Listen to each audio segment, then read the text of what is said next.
bagaimana ijazahnya Mas Gibran, bagaimana ijazahnya Pak Jokowi. Tidak.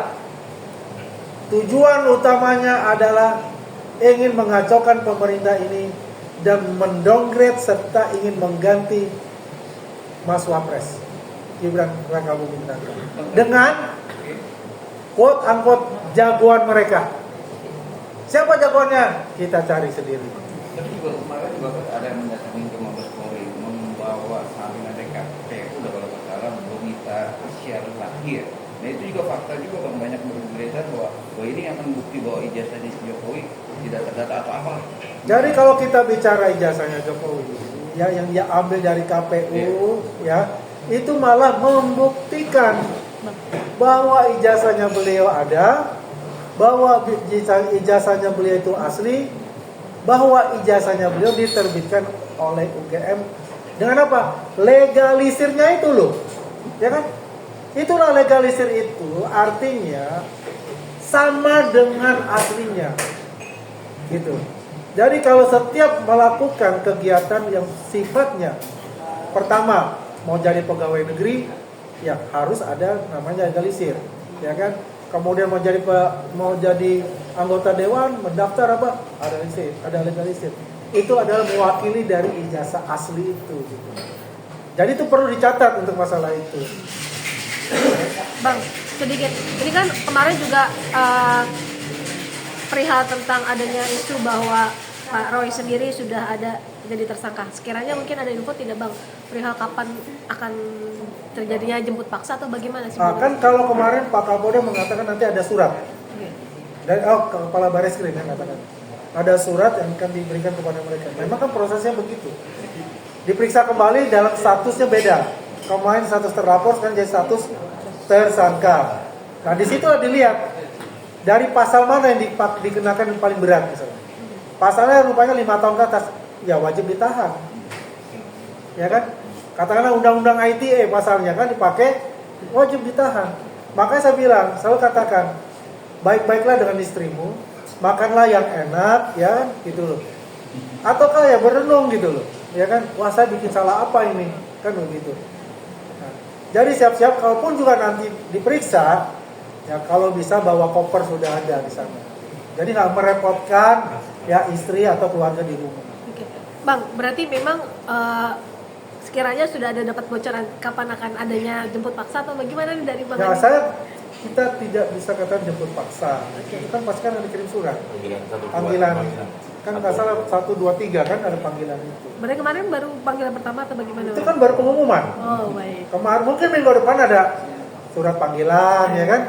Yang jelas statusnya hukum ini sudah meningkat. Saya selalu katakan ini sudah selesai untuk semifinal, sudah masuk ke babak final.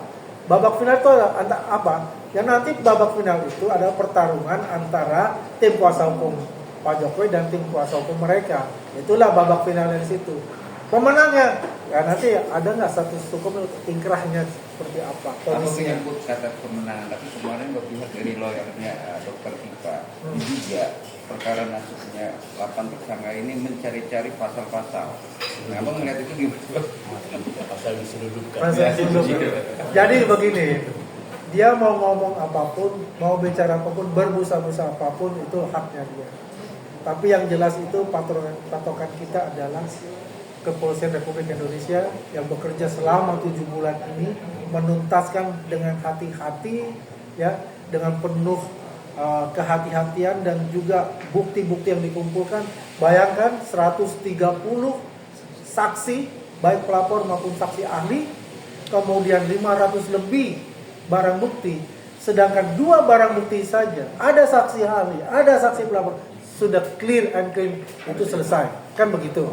Nah sekarang dia mau berbusa-busa, ada pasal ini, pasal ini, pasal ini.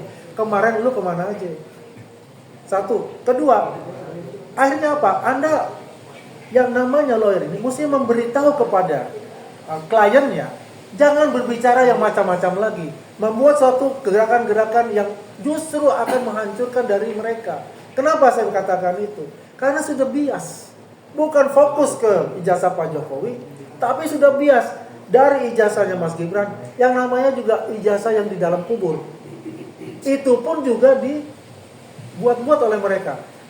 Coba bayangkan dibikin namanya Jokowi White Paper, nanti ada Jokowi ada Mas Gibran Black Paper, ada lagi asal usul dari Pak Jokowi, ada lagi tentang makamnya keluarga Pak Jokowi, macam-macam mereka akan buat.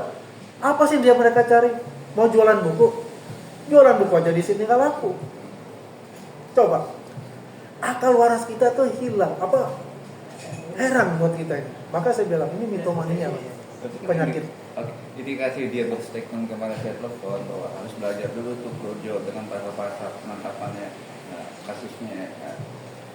Terbalik, kalau dia seseorang ya yang namanya lawyer itu diukur keberhasilannya berapa kali dia menang perkara. Lawyer ini nggak pernah menang perkara. Spesial memenjarakan klien. Spesial memenjarakan klien. Coba kita lihat, buka aja, ya kan? Tapi Dampak. kebukaan dia bahwa gelar perkara pihak dari pelapor itu tidak ada dan tidak hadir untuk melihat proses gelar perkara itu sudah. Gelar perkara itu adalah hak dari kepolisian, hak penyidik, ya. Jangankan terlapor, pelapor aja tidak diundang. Nggak ada itunya, urgensinya. Ada kok diundang kepolisian. Masa dia nggak tahu? Kalau dia bukan lawyer, ya berarti dia a liar. Kan begitu. Simpel aja kalau kita lihat. Dia mesti paham undang-undang kepolisian. Bagaimana polisi untuk bisa menyidik, dari selidik penyidikan bagaimana. Kan dia paham untuk itu. Makanya tadi dibilangkan sama rekan saya ini Bill Offset YouTube-nya ini. Dia mengatakan, tadi kan dia mengatakan nggak pernah menang. Spesialis memenjarakan klien, kan begitu. Tapi dengan senyumnya Roy Suryo kemarin di wawancara media dan juga ada satu malah kaget disangkakan gue belain itu apa pendapat apa untuk Roy Suryo dulu dah. Seneng tapi batuk. Gimana Mul? Senang tapi batuk Mul ya? Jadi gini Pak, kalau kita lihat saya masih apresiasi untuk Roy Suryo. Ya, beliau profesional lah ya. Setiap saya berdebat dengan dia, keras apapun, setelah itu kita tidak pernah membicarakan hal itu, ya. Dan usaha-usaha dia melakukan ke Sydney mencari itu, ya kita apresiasi aja. Pakai uang sendiri pula kan. Tapi kalau kita bicara substansi, kita tarung bebas untuk itu. Karena kita punya keyakinan juga, dia punya keyakinan, tapi keyakinan ini kan sering saya patahkan di media TV dimanapun juga itu. Karena keyakinan yang dibuat itu ada keyakinan yang dibuat-buat, bukan suatu keyakinan berdasarkan data dan fakta yang empiris. Tapi dua orang lagi ya Dokter Tipa sama Rijal Fadila malah kaget Bang. Dijadikan tersangka. Nggak usah kaget, orang ngomongnya aja bagaimana kalau kita lihat kok provokasinya seperti apa. Makanya kan dua klaster ya. Klaster yang pertama itu banyak pengacara, sarjana hukum, lawyer semua nih, ya kan? Makanya saya bilang lawyer itu bisa garis miring bisa a liar. Itu masalah di situ. Ada pasal namanya pasal 160 penghasutan, ya kan? Yang lain tuh nggak ada pasal 160. Itu aja perbedaannya kelihatannya. Yang 5 itu. Sebetulnya saya sih berharap ada satu lagi tuh yang mesti masuk itu, yang pembuat fitnah itu, gitu. Yang berlindung di balik jurnalisme itu. Dan kita sekarang kita akan laporkan untuk itu. Jadi di netizen udah ada kepastian hukumnya melihat bahwa Harus ada. Jadi gini loh, negara kita adalah negara berdasarkan hukum. Supremasi hukum itu harus dikedepankan. Ya, itu paling penting untuk supremasi hukum itu. Kalau supremasi hukum ini dicabik-cabik oleh mereka, ya, mereka merasa adalah kebal hukum. Nah, ini yang terjadi gitu loh. Bayangkan ada dari 8 orang itu. Saya sebutin aja namanya Rismon itu. Menantang kepolisian untuk dibubarkan. Ya, menjelek-jelekan mendowngrade Jenderal Kapolri, ya. Sampai Pak Nuh Dukcapil pun digitukan. Datang tanpa ya namanya, ya kalau saya katakan dia tuh seperti apa? Jelangkung. Yang merasa dirinya ini hebat. Ya kan? Bayangkan datang ke rumah orang marah-marah dan mengajak seperti tidak punya. Saya katakan, dia tuh tidak beradab. Manusia itu. tapi kan dia mau minta jadi Prabowo mau minta jadi ketua Komnas HAM Bang. Komnas apa sih itu? Ya boleh aja.